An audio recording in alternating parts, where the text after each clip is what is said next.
미국이 이란의 원유 수출과 이란 은행과의 거래를 전면 차단하는 강도 높은 2단계 제재를 제기했습니다. 그런데 우리나라와 중국, 일본 등 8개 나라는 한시적이지만 이란의 원유를 수입할 수 있는 예외를 인정받았습니다. 자, 워싱턴 특파원 연결합니다. 김희준 특파원. 네, 워싱턴입니다. 네, 미국이 우리나라가 이란 원유를 수입할 수 있도록 예외를 인정했군요. 그렇습니다. 미국 정부가 2단계 대이란 제재를 전면 제기하면서 원유 수입 금지 조치와 관련해 우리나라를 비롯한 8개국의 한시적인 예외를 인정했습니다. 마이크 폼페이오 국무장관과 스티브 무누신 재무장관은 1시간 반 전 이곳 워싱턴 내셔널 프레스 빌딩에서 공동 기자회견을 열어 이같이 밝혔습니다. 이 8개 예외 국가에는 한국은 물론 중국과 일본, 터키, 인도 등이 포함됐습니다. 폼페이오 장관의 발언을 직접 들어보시겠습니다.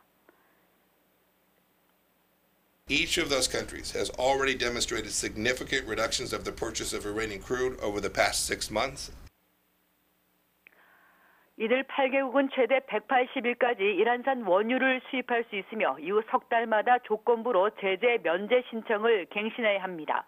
원유 감축 수준 등 구체적인 내용은 한미 간 합의에 따라 공개되지 않았습니다.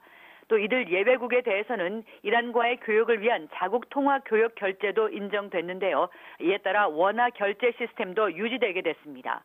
폼페이오 장관은 20개국 이상이 이미 하루 100만 배럴 이상의 원유 수입을 감축하며 이란산 석유 수입을 줄였다면서 제재는 이란의 국제적 경제 활동을 급속도로 저하시킬 것이라고 강조했습니다.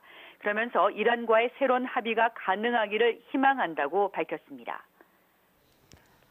네, 이번 2단계 대이란 제재, 포괄적이고 강도 높은 조치라고 할 수 있겠죠? 네, 맞습니다. 지난 8월 재개됐던 트럼프 정부의 대이란 1차 제재는 이란산 귀금속과 철, 석탄 등에 대한 거래 금지에 초점을 뒀습니다. 이번 2차 제재에는 이란의 생명줄과도 같은 원유와 천연가스, 항만은 물론 이란 중앙은행을 비롯한 각 은행들과 외국과의 거래를 차단하는 강도 높은 제재입니다. 미국과 국제사회는 오바마 정부 시절인 2006년 1월 이란과의 핵 합의를 통해 제재를 풀어준 바 있습니다. 하지만 트럼프 정부는 이란이 핵을 계속 개발하고 있다는 판단에 따라 국제사회 반대에도 일방적으로 이란 핵 합의를 파기를 선언하고 제재를 재개한 겁니다.